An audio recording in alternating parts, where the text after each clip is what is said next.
Hey everyone, welcome to a brand new explainer right here on the GAAP Advisors Ind AS Clinic YouTube channel. I am absolutely thrilled to have you tuning in today. We're going to unpack a topic that honestly might sound a bit dry or incredibly complex on the surface, but is absolutely fascinating once you pull back the curtain. We're talking about decommissioning liabilities. Whether you're an auditor, a finance professional, or just someone who loves getting into the nitty-gritty of how massive companies actually account for their long-term obligations, you are definitely in the right place. We're taking real-world source material and breaking it all down, so let's get started. Now, before we really get into the weeds, just a quick but super important disclaimer. The insights we're discussing today reflect the personal views of C.A. Manish, C.I.R. It's crucial to remember that these views aren't binding on anyone. You should always seek the help of a qualified expert before taking any action or, refraining from taking action based on what we discuss in this explainer.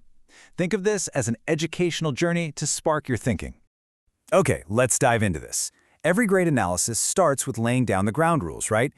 For this scenario we're tackling today, both our functional currency and our presentation currency are strictly the Indian rupee, or INR. That means any currency other than this is considered a foreign currency. Also, our financial clock starts ticking at the beginning of the reporting period on April 1st, and it officially wraps up on March 31st. Just keep these baseline parameters in the back of your mind as we move forward. Now, you might be wondering, hey, I'm just a retail investor putting my hard-earned money into shares of a listed company. Why do I need to care about dense accounting standards? Well, it's a fantastic question. The truth is, technical accounting adjustments are basically the engine under the hood of a company's balance sheet. When long-term liabilities change or are kept hidden, it literally impacts a company's true valuation. If you don't understand how these liabilities are measured, you just can't accurately assess the real health of the company. And that, of course, ultimately affects the share price and your investment. Here's our roadmap for today. First, welcome to the clinic. Second, the nuclear plant case. Third, decoding Ind AS 16. Fourth, the accounting verdict. And finally, expand your knowledge. Section 1. Welcome to the clinic. Real-world audit queries. Section 2. The nuclear plant case, a 40-year lifespan. In this brilliantly illustrates the life cycle of the asset we're looking at. Our source material tells us this nuclear power plant fires up and starts operating on April 1, 2XX1. It's got a massive useful life of exactly 40 years, meaning it's slated to operate until March 31, 2X41. But here's the critical event that triggers our whole accounting puzzle today. Exactly 10 years into its life, on March 31, 2X11, the estimated value of its decommissioning liability unexpectedly drops by 8,000 rupees. All right, let's break down the math right from day one. When the plant originally opened, its total initial cost was recorded as 120,000 rupees. Now, hidden inside that total cost is a very specific provision. 10,000 rupees strictly set aside for decommissioning costs. But how exactly did they get that $10,000 figure? Well, it actually represents 70,400 rupees in estimated cash flows that the company will have to pay out 40 years in the future just to clean up the site. Because 40 years is a really long time, they discounted that future amount back to present value using a risk-adjusted discount rate of 5%. And boom, that math brings us right back to the 10,000 rupee liability included in the initial cost. Section 3. Decoding Ind AS 16 Cost Model Rules. Now, what's really interesting about this is exactly what triggers an accountant to actually change the measurement of an existing liability. According to paragraph 3 of Appendix A to Ind AS 16, there are 3 distinct events that make this happen.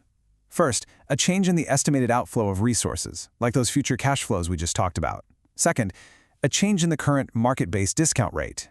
And third, simply the passage of time, which increases the liability as the discount unwinds. Since the company is using the cost model, we've got to follow paragraph 5 of Appendix A. Think of this as our step-by-step playbook. Step 1. Changes in the liability must be added to or deducted from the cost of the related asset in the current period. Step 2. If you're deducting, that amount absolutely cannot exceed the asset's current carrying amount. Step 3.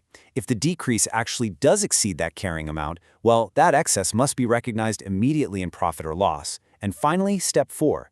If the adjustment results in an addition to the cost, the entity has to check for impairment under Ind AS 36.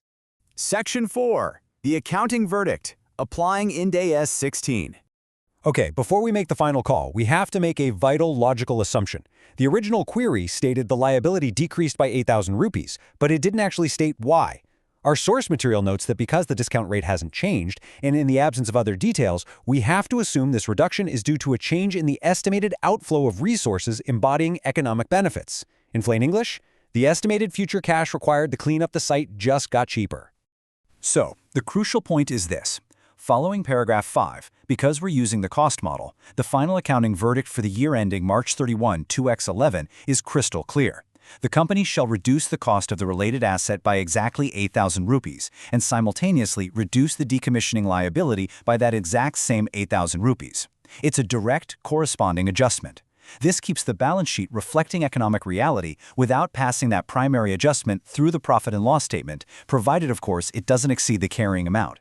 Section 5. Expand your knowledge and learn more with us.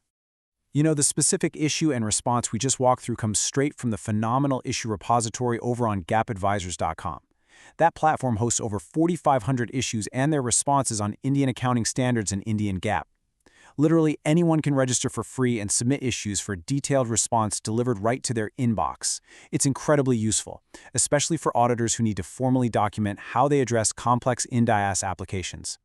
Also, the scenario from today's explainer was actually featured in the 197th edition of the GAAP Advisors Task Weekly newsletter.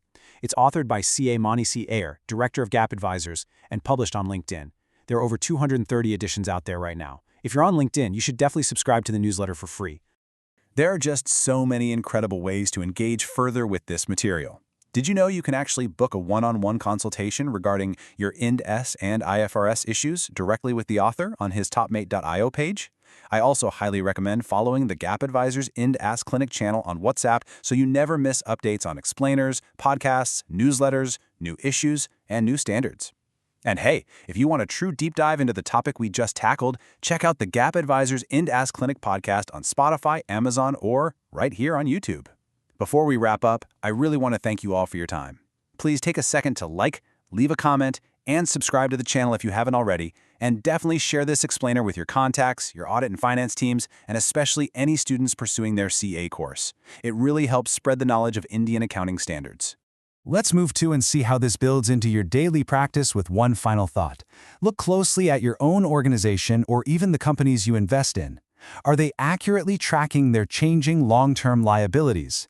As we saw today with our nuclear plant example, a seemingly minor shift in a 40-year estimate requires immediate, precise accounting adjustments. It isn't just about compliance, it is about true financial transparency. Thank you so much for hanging out with me today. Keep learning, and I will see you in the next explainer.